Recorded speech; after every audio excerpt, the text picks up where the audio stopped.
মা আছে তাই তো তুই মহারণের দুঃখ কষ্ট যন্ত্রণা বুঝতে পারিস। আমার মা আছে আমি হয়তো বা বুঝতে পারি না, কিন্তু যে ব্যক্তি অতি শৈশবে তার মাকে হারাইছে সেই বুঝতে পারে মা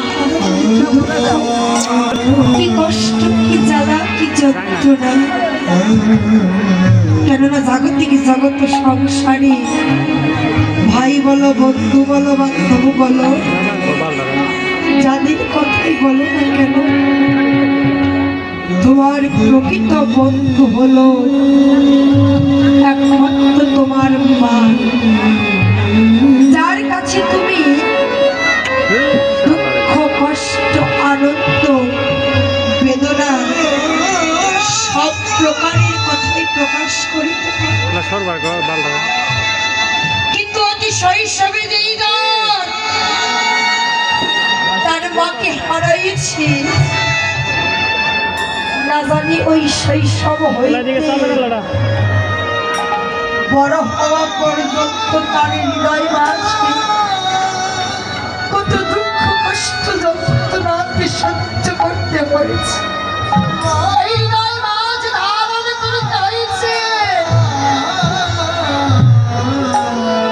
সেই দুঃখ কষ্টের কথা আপনার বান্ধব ভেবে কারোর কাছেই প্রকাশ করিতে পারে না।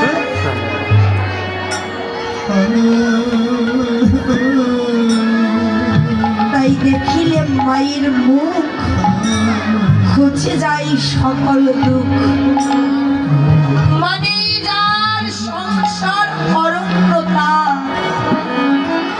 মহান সন্তানের যে এই সংসার অরণ্য,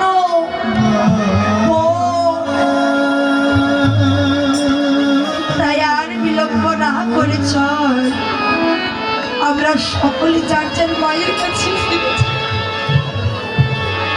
শুধু সন্তানের ক্ষেত্রেই মা কি বিষয়, মা কি বস্তু নয়, একজন মায়ের কাছে সন্তান যে কি বিষয় কি বস্তু একজন মাই বুঝে না, মাই জানে। যদি কোনো সন্তান কোনো মায়ের দূরে কিংবা হাটে বাজারে যায়, যতক্ষণ পর্যন্ত সন্তান গৃহে ফিরে না আসে ততক্ষণ পর্যন্ত সন্তানে মায়ের খোদা তৃষ্ণার নিদ্রা থাকে। কখনো সন্তান ঘরে ফিরবি, সারাদিন ভর যে মায়ার সংসারে এত খাটাখাটনি দুঃখ জ্বালা যন্ত্রণা সহ্য করে রয়েছে, সন্তানের বদনে একবার মারা শ্রবণ করি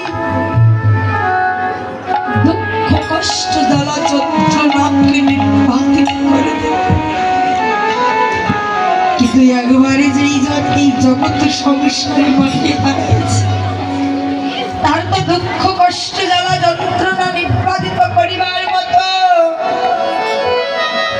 আর আপনার বান্ধব বলতে কেহ নাই। তাই আমি তোকে বলছি, শোন ভাই, জগৎ সংসার আছে, ভাই বল, বন্ধু বল, আত্মীয় বল, পরিজন বল,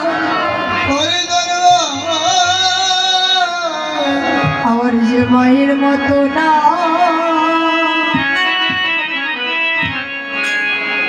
আরে বান্ধব